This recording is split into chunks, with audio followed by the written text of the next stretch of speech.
During the late 18th century, Sir Rizal's Chinese great-grandfather, Domingo Lamco, was befriended by the Dominicans. The Dominicans purchased the Columbus State south of Piñon for the tenants. This state was formerly belonged to the Jesuits. A Spaniard then acquired it before it was bought by the Dominicans. The Dominicans used their earnings to support educational institutions such as University of Santo Tomas, the Colegio de San Juan de Letran, the orphanages, and other missions in the Philippines and abroad, such as in China. Don Francisco moved to Calamba to be a primary tenant in the estate. He then leased the land he rented to others. He gained the favors of the Dominican, which he leased the lands in the Pansol area without to pay for the first 5 years. In time, the farm became very productive. It was a big help to pay the expenses of Jose Rizal as a student in Ateneo, University of Santo Tomas, and his 10 years in Europe and other countries. Don Francisco was able to acquire two bahay na bato, and he was a member of Principalia. The Dominicans added lands to be leased by Don Francisco's family to be managed. When Rizal was a child, he was accompanied by a dog named Usman. He was a born poet. When he was 8 years old, he wrote a famous piece which was bought by the Gobernador Silio of Paete for 2 pesos. The boy Jose was said to be offering his services to the Dominicans who called him Pepe Mercado. So in short, Jose Rizal already has a connection of the Dominicans before he was born. The connection began in his great-grandfather, which is Domingo Lamco, then passed to his father, which was Don Francisco, and then to him, which he brought that influence as he grows older.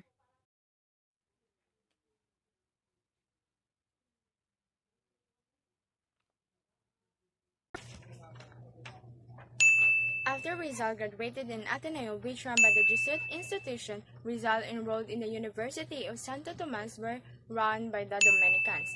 Dominicans were one of the religious order arrived in the Philippines in 1587. Like any student, Rizal didn't know what course should he take in UST, but Mother Rizal, Eudora Alonso, opposed Rizal to get his higher education after he graduated in Ateneo. UST held a traditional Mass of the Holy Spirit in every beginning of the school year.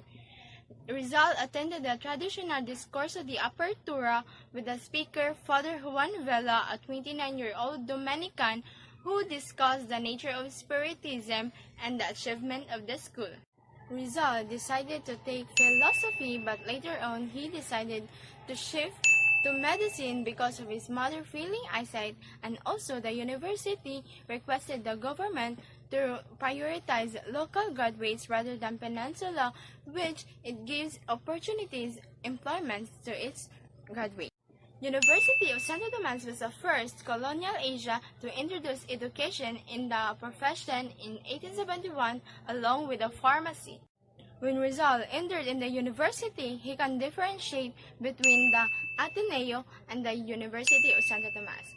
Ateneo, which run by the Jesuit institutions, where students are more focused in class time, prayer time, and recreation time, while in the University of Santo Tomas, they were more freedom, free time, and little control with the academics. Students in University of Santo Tomas uses their free time doing loquacha or the playtron, but for Rizal, he uses his free time doing activities. First, he was the president of the Academy of Spanish Literature and continued his writing entitled Memorias de un Estudiante de Manila under his pen name P. Jacinto. Second is his social life. He formed a non-political group together with his fellow students called El Campañarismo. And then third is his romantic pursuits. The two Dominican professors, Father Juan Vela and Father Manuel Puebla, both signed a grade sheet of Rizal in 4 subjects, which resulted to sobresaliente or excellent. So when Rizal shifted to medicine in the University of Santo Tomas, he must take the preparatory course or called Curso de Ampliación.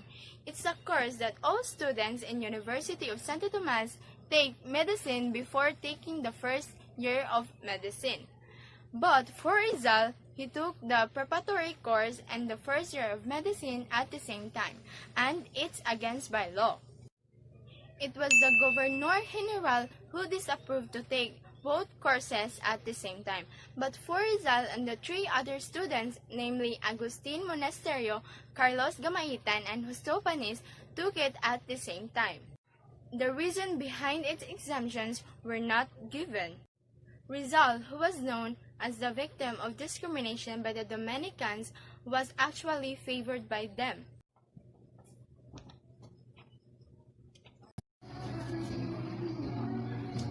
In his second year in 1879 to 1880, Rizal took up the following subject: General Anatomy and Histology 2, Descriptive Anatomy 2, Exercises of the Section, Physiology, Private and Public Hygiene, which led by the two professors, namely Professor Jose Franco and Carlos Nalda. He was rated as bueno or good in all his subjects in second year. 11 out of 18 students passed. He realized the threat of Professor Franco.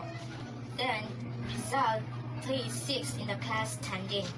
In 1880, another literary work presented to the Liceo Artístico Literario, which held a contest commemorating the 400th death anniversary of the Spain's national poet Miguel Cervantes. He was awarded, but no one clapped or cheered, because he was the first time Filipino excelled in the national literary contest.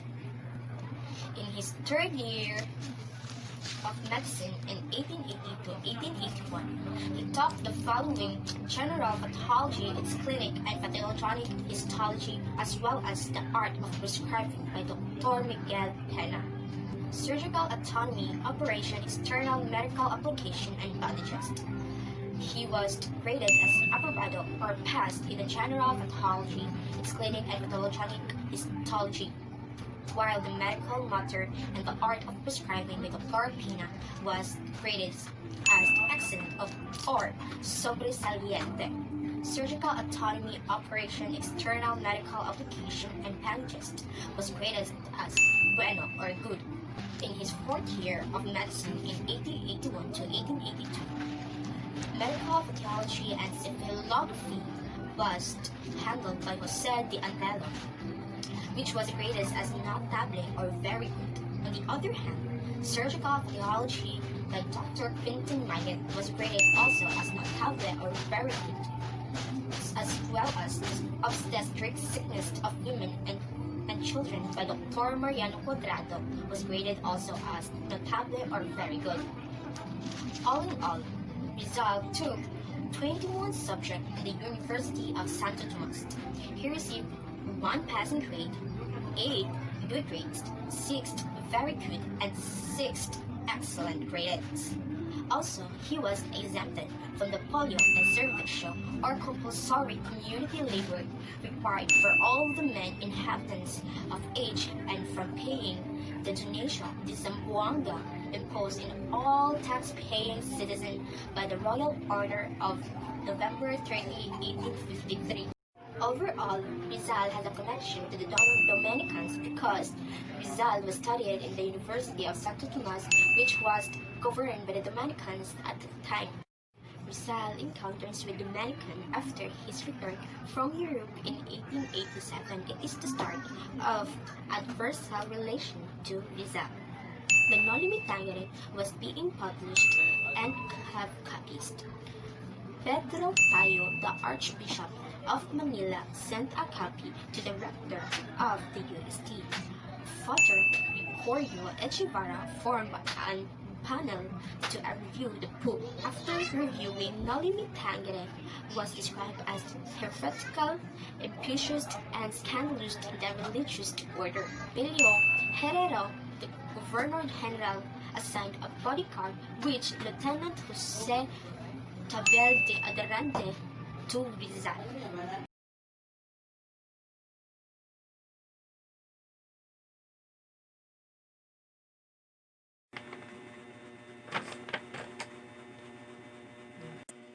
Rizal once again got involved in the matter of the Dominicans because he helped draft an informative report complaining against them. It is when the tenants were losing money to the advantage of the Dominicans, because that time Dominican land holdings are comprised not only the lands of Calamba but the whole town. That also includes the town in Binyan, in Santa Rosa, yes, and many more. Then Rizal attributed that the Dominicans increased their own incomes by increasing the rent of the haciendas of the tenants every year. The tenants who worked on those lands got confiscated of their possessions because of the delay of payments, and those payments who are being delayed are charged with high rates of interest, and if rents could not get paid, they are being confiscated, and that includes the carabaos, the tools, and even the homes of the tenants, everything that is in their possession. Now, there are two sides of a story. Is the side of the Dominicans. So Rizal's assumption about the Dominicans were not entirely true.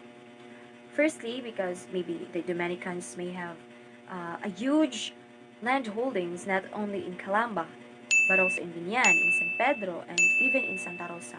And it is because they were entitled in those lands because of the Dominican order. And the income from the Dominican land holdings do not necessarily enrich the Dominican order or make the Dominicans even richer, because those incomes are being used to support the institutions, the churches, and even the seminary and the missionary works within and outside of the country. That includes China. In addition to that, the University of Santo Tomas, which is a Dominican governed university, will not receive any subsidy because that university is considered to be a royal university. Let's go to Rizal's next encounter with the Dominicans. And it was after his deportation to Dapitan in the year 1892. The Archbishop of Manila wanted Rizal to return to the Catholic fold. When the Philippine Revolution broke out in 1896, Archbishop Bernardino Nazaleda believed that Rizal had something to do with the hostilities and Katipunan. Well, yes, that's true. Rizal is guilty of having involved in Katipunan, because if not because of his writings, the Filipinos would not have the courage to fight for freedom. Archbishop Bernardino strongly urged the authorities to arrest Rizal and bring him back to Manila for trial, where Rizal was guilty and he was condemned to death. And to save his soul, before the day of his death, Bernardino sent Jesus to give a draft. But Rizal rejected it, and he composed his own version, and he signed it at 11:30 in the evening. And he once again became a Catholic and died a Catholic. That's how Rizal died and helped us gain the freedom we wanted. Therefore, the life of Rizal in connection with the Dominicans started with his great-grandfather, Domingo Lamco, was befriended by the Dominicans. The school he went and studied medicine for years until the investigations of the book No Le Tangere. It highlights how Rizal's times in the University of Santo Tomas, which was governed by the Dominicans. Moreover, it is the education life of Rizal that the Dominicans have more connection in him. Lastly, Rizal drive the youth to question the credibility of the church and its teachings and traditions. Ang Ang hindi hindi marunong marunong magmahal magmahal sa sa sarili sarili nila ay ay higit higit pa pa sa sa malansang Malansang isda. isda.